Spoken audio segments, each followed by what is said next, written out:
Man, you've got to show gratitude for every little thing you have. When you put your eyes on the right things, you have eternal energy flowing through you. It is so easy for you and I to settle where we are and forget that the future awaits us. It's so easy to settle with what we have and never to think if there is more in the future. You don't grow in the good times. When everything's going your way, you grow when there's pressure. You feel like being sour, but you choose to be happy. You got to train your mind to see the good, to be grateful for what you have. Life will go so much better if you will be content in each season. Content when you have a lot, and content when you don't have a lot. I can't change what I did yesterday, but I can change what I'm gonna do today. Some of you need to stop whining about yesterday. Stop putting yourself down. Stop criticizing yourself. Stop mistreating yourself. Begin to treat yourself as something that's very precious. Affirm, I am healthy, happy, and whole. Love yourself and heal your life. Forgive the past, move on, and live in today. If you can become extremely grateful and thankful for what you have, you then open up the lanes for you to receive more. And if you can't see anything beautiful about yourself, get a better mirror. Look a little closer, stare a little longer. We become what we believe. You don't become what you wish for or what you want. You become what you really believe in your heart you deserve and you're worthy of. Anchor your life in your future, and that'll give you the power to move forward. Forget about the past. We all have regrets. We can't live our lives constantly going over the regrets and the failures and the guilt and the shame. You cannot have a wonderful today if you're holding on to the misery of the past, or even the good of the past, or you're terrified of the future. If you will change, everything will change for you. You don't have to change what's outside. All you've got to change is what's inside. To have more, you simply have to become more. In order to work at solving these things called problems in your life, you have to change your mind. What could you give up? I want to challenge you to think about this week. What could you give up? An hour of TV a week? What could you give up in order to make more time for the things that matter in life? If we make right choices, we will eventually get right results. I want to tell you something, attitude. Man, if we can ever understand the power of attitude.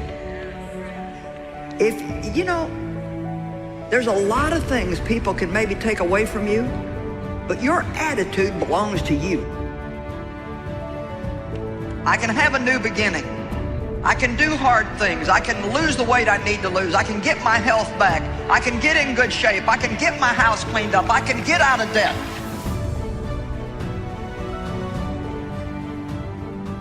The only thing that changes our life long term is when we raise our standards. It means that all of us in life have things we want. We don't get what we want. We get what we have to have. It's painful to understand how much of what you're doing isn't productive. If you spend a productive hour when you're 20, then you gain the benefits of that hour for the rest of your life. You're not going to flip the switch at 30 years old and have the big house, nice cars, and a fat bank account just because you wished it. You got to put in the work now. We all get what we tolerate in ourselves and other people. But when you're no longer willing to tolerate something, that's when your life changes. Everybody really lives the same thing. They live the same 24 hours. It's just that some people, their results are different because of the way they use their 24 hours. How much time do you waste? When you get to like 6 hours a day, 80% of the people put up their hands. I want to encourage you, please, stop wasting time. 6 hours a day. It's 42 hours a week. So let's call that a work week, 40 hours a week. Let's assume your time's worth $50 an hour, which I think is an underestimate, but whatever. Let's call it 50. We can call it 25, but we'll call it 50. That's $2,000 a week you're wasting. It's $100,000 a year. It's like, how much better would your life be if you weren't wasting $100,000 a year? It's like, what is that over 40 years? $4 million. It's like, you're rich. You don't even know it. Quit wasting time. Everyone in the world has a list of things they think they should do. I should lose weight. I should work out. I should spend more time with my kids. I should work harder. I should make more calls. I should. What changes people is when your should becomes a must. When suddenly the thing you said should happen has to happen. That's when human beings change. Do not waste your life. Don't waste your life. And please don't have an attitude that somebody else needs to do for you what you're supposed to be doing for yourself.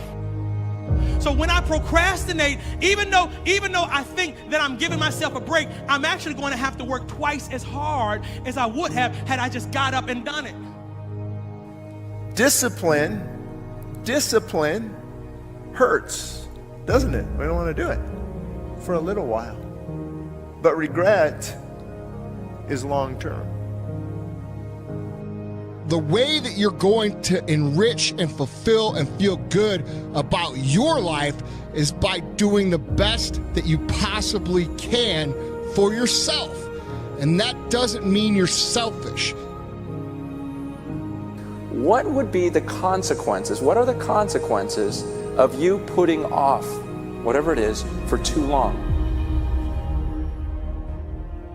You guys, once you know something is right to do, don't wait anymore. Okay, don't put it off, because these are the things that are critical. Come on, you need to do some things for yourself in your life. There's some things that only you can do, and if you won't do them, nothing is ever going to work in your life. I think laziness destroys as many lives as any other sin does.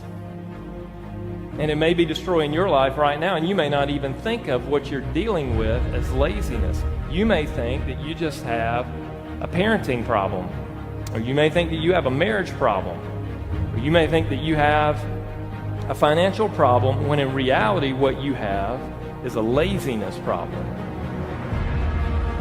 Whatever anything in life that's worth having, worth fighting for, worth working toward, requires discipline. Don't waste your damn life. It's painful. It's painful to recognize that. Then it's painful to think, oh my God, look how undisciplined I am. I don't know anything. I can't use a schedule. I can't stick to a calendar. I don't have any aims. I don't know anything about the world. Right? And maybe there's a part of me that's bitter because I haven't got everything already, and I'd just like to say to hell with it. It's like that's what makes you vicious and untrustworthy. All of that. No one wants to look at that. And no bloody wonder. You do it now. Stop procrastinating. Do the things that you ought to be doing. You cannot stop a day. You cannot stop an hour. But you can control how it will be used. Let me ask you a question. Is your problem really your problem, or is it your attitude toward your problem that's your problem? If you do what you do well, and you do it with a good attitude, a spirit of excellence will begin to shine through you in a dark world, and you will stand up and you will stand out. I'm telling you today that if you can adjust your attitude on a daily basis, no matter what's going on in your life, you can still enjoy your life. There are new levels in front of us, but much of it depends on how bad we want it. Quit telling yourself it's too hard, it's too early, I've had too many setbacks. You can do what you want to do. So you have to pay attention to how you're speaking to yourself, and make sure you're speaking words of hope and words of faith and words that are kind. Sometimes you just need to encourage yourself. Sometimes you just need to say, you know what, this is hard. I mean, you've been dealing with some hard stuff. And look at you. You're still persevering. You can change your life by changing your thoughts. If your life is not going in the direction that you want today, I encourage you, push your thoughts in the direction that you want. Stop judging yourself unworthy. If I want to believe that life is lonely and that nobody loves me, then that is what I will find in my world. However, if I am willing to release that belief and to affirm for myself that love is everywhere and I am loving and lovable, and to hold on to that new affirmation and to repeat it often, then it will become true for me. You can't put poison into you over and over and expect to live a positive, faith-filled life. I'm going to live from gratitude today. I'm going to live from blessing. I'm going to be a blessing in people's life today. I'm going to get stronger today. If you wait too long to decide what you're going to do with your life, you'll find out that you've already done it. You have to learn to start where you are. You can break that addiction if you really want to. You can forgive that person that hurt you. You can make your marriage work. You can write that book. You can accomplish your dream if you want to bad enough. Your will is one of the most powerful things you have. You have greatness in you. Don't let people talk you out of it. Don't let circumstances convince you that you can't. There are new levels in front of you. There are great relationships, healing, promotion, abundance. My question is, how bad do you want it? The key to success is to start where you are. Right where you are, not when things get better, not if things were different, not if you had what somebody else has, but start where you are.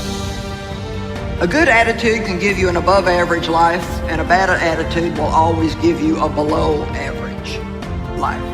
The moment you start feeling abundant and worthy, you are generating wealth. The moment you're empowered and feel it, you're beginning to step towards your success. The moment you start feeling whole, your healing begins. And when you love yourself and you love all of life, you'll create an equal. Now you're causing an effect. Today, we can choose to change our attitude. Attitude is our choice. Now imagine what this world would be like today if no one ever gave up on their life's dream. Always have the courage to hear what others say is impossible and believe you will be the one to make it happen. You don't have to feel confident to be confident. You just say, I am confident. You don't say, I feel confident, I don't feel confident. You say, I am confident. Learn to like yourself. Learn to spend time with yourself. Attitude is the librarian of our past, the speaker of our present, and the prophet of our future. Our attitudes determine our success and happiness in life more than giftedness, more than opportunities or circumstances. Our attitudes affect our life. When everything says it's not going to happen, instead of getting discouraged, you kick in to a new gear. Normal people would give up. Normal people would settle, but you're not normal. You want it on another level. I'm in the unknown, and I always say the best way to predict your future is to create it. Not from the known, but from the unknown. What thoughts do you want to fire and wire in your brain? What behaviors do you want to demonstrate in one day?